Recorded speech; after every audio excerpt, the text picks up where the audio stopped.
Okay, everyone, it seems we are live now. And if you watch the recording, we are live doing the recording.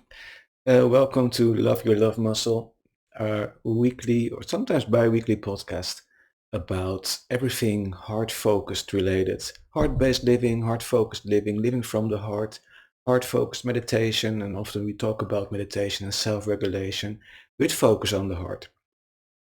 I'm Seb, I'm the founder of the Transformational Meditation Group, doing these podcasts every week. And our group is about using meditation and self-regulating techniques to transform your life and the lives of others. So if you're new to this podcast, if you're new to this show, if you're new to the Transformational Meditation Group, check us out. You find all the links in the description, in the podcast recording or on Odyssey, and you can join us on Patreon as well, where you see the video. If you're now listening to the recording only, our patrons get the video recording, and we're also on Telegram. So yeah, this week, we are going to talk about mantras. What are they? What are they not? How to use them, when to use them, where not to use them.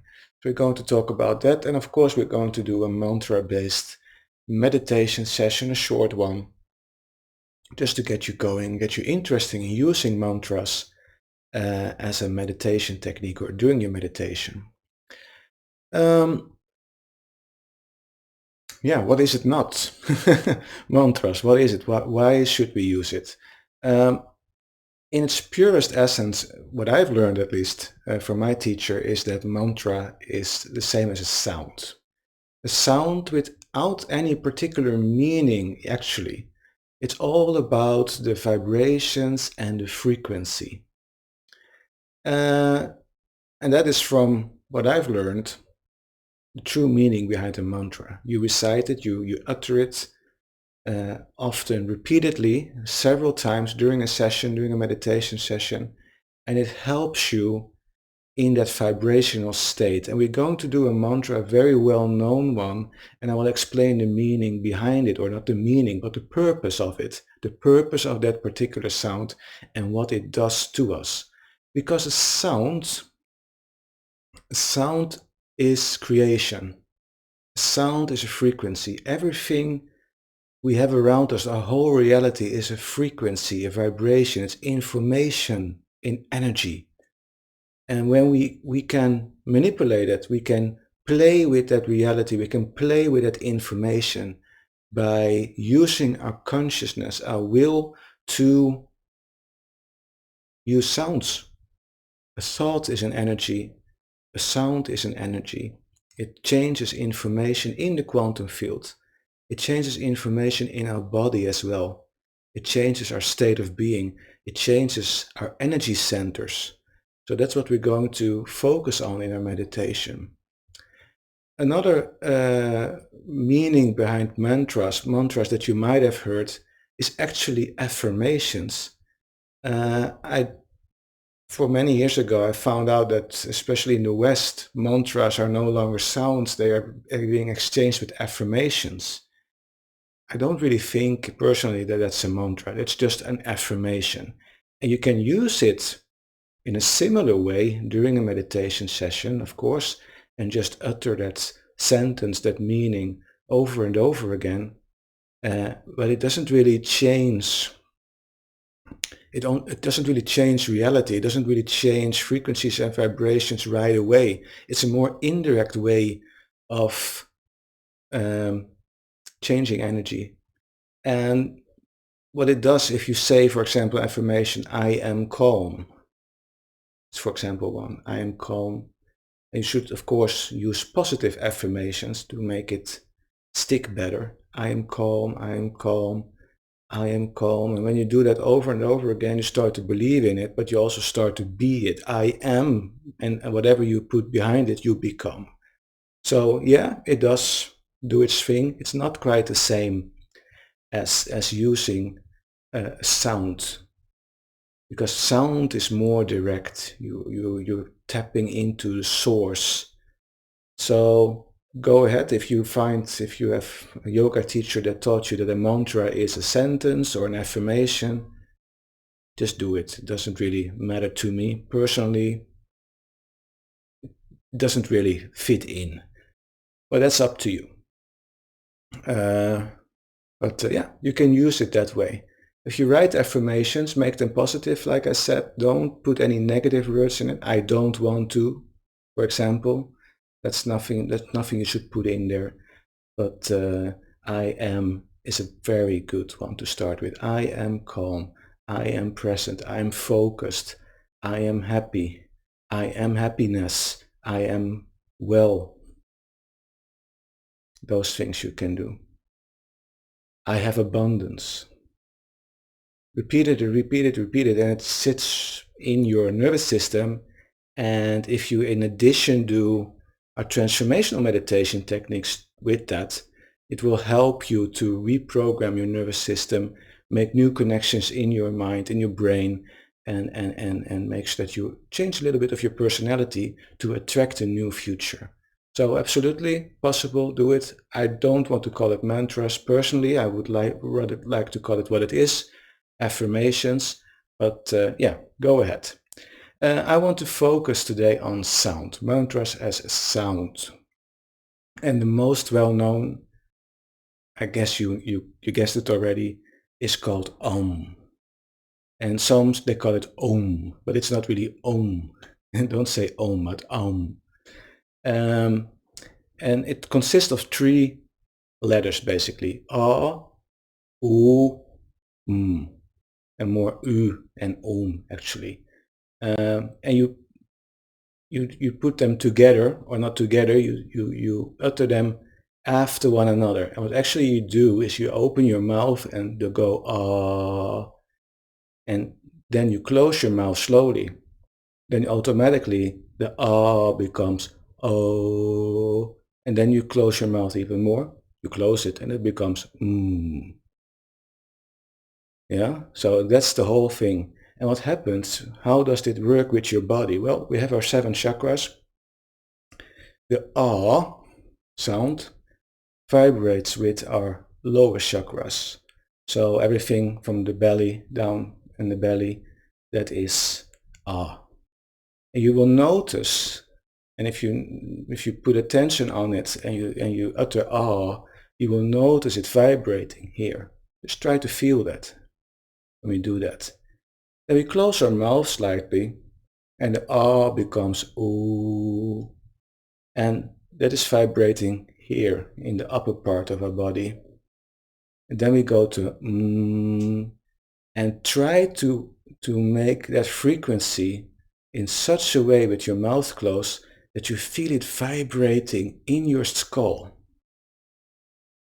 So you might notice it vibrating all around your nose and inside your skull as well. And there's an interesting thing there, because when we vibrate that part of a skull, above that part of the lower part of a skull, right between our ears and behind our eyes, there is our pineal gland, and it starts to vibrate as well. And our pineal gland is often called for the third eye, and it functions a bit as the third eye as well. It functions as an eye because it has crystals in it, and electromagnetic radiation and frequencies activate those crystals. So that those crystals start to vibrate, create a little energy pulses, and our pineal gland has nerves that go from the back of the pineal gland to the back of our brain, where our visual cortex is. So our vision gets affected by an activated pineal gland, therefore it's also called the third eye. Interesting things can happen there during meditation, and doing the mantra Om actually activates your pineal gland quite a bit, just by forcefully vibrating it.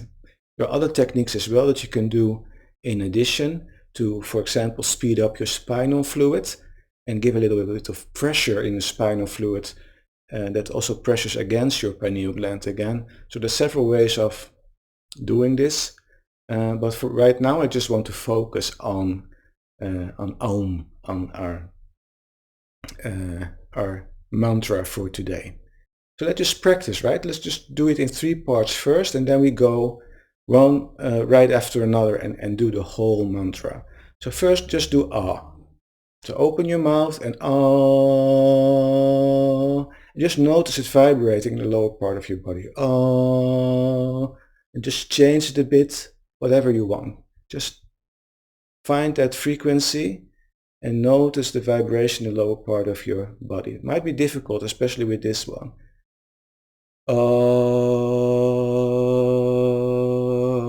Just go ahead. So take a good breath in.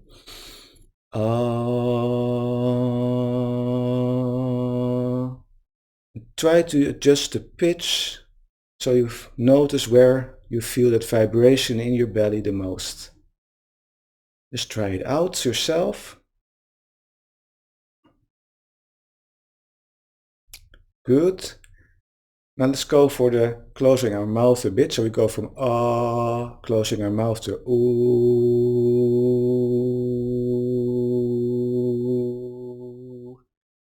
Feel that vibration in your chest area. Ooh.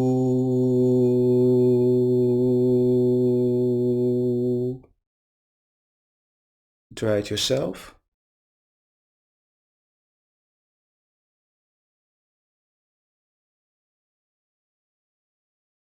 Wonderful. So that was 2, and now the third is So we go from ah, oh, and when you do notice the vibration in your skull.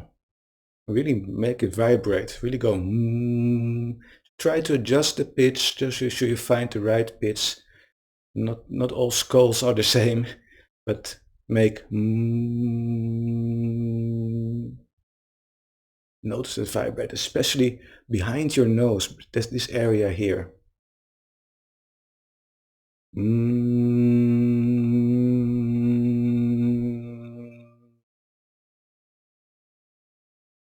it yourself.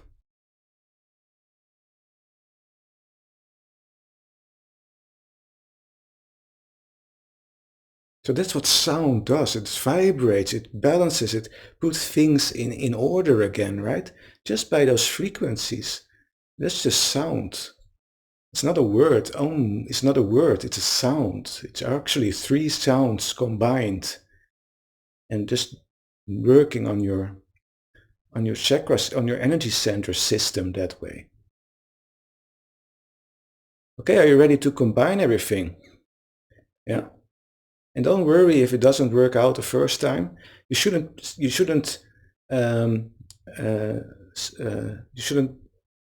it in parts. You shouldn't say ah, oh, You should really go one direction and make it very long. So let's do this together, right? Take a good, nice deep inhale. Sit up straight, and then you go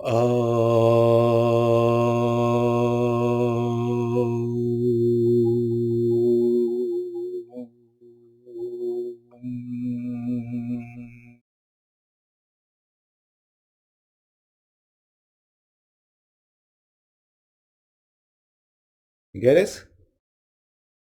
Okay, let's do it again. Good inhale.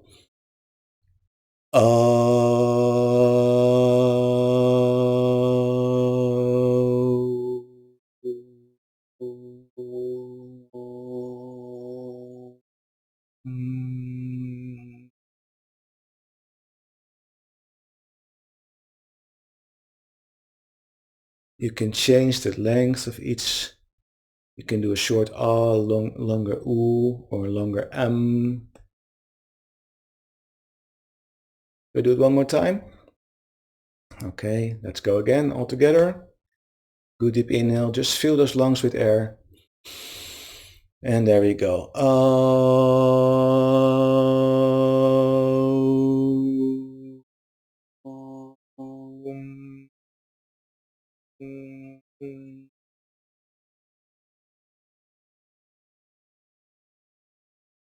Beautiful.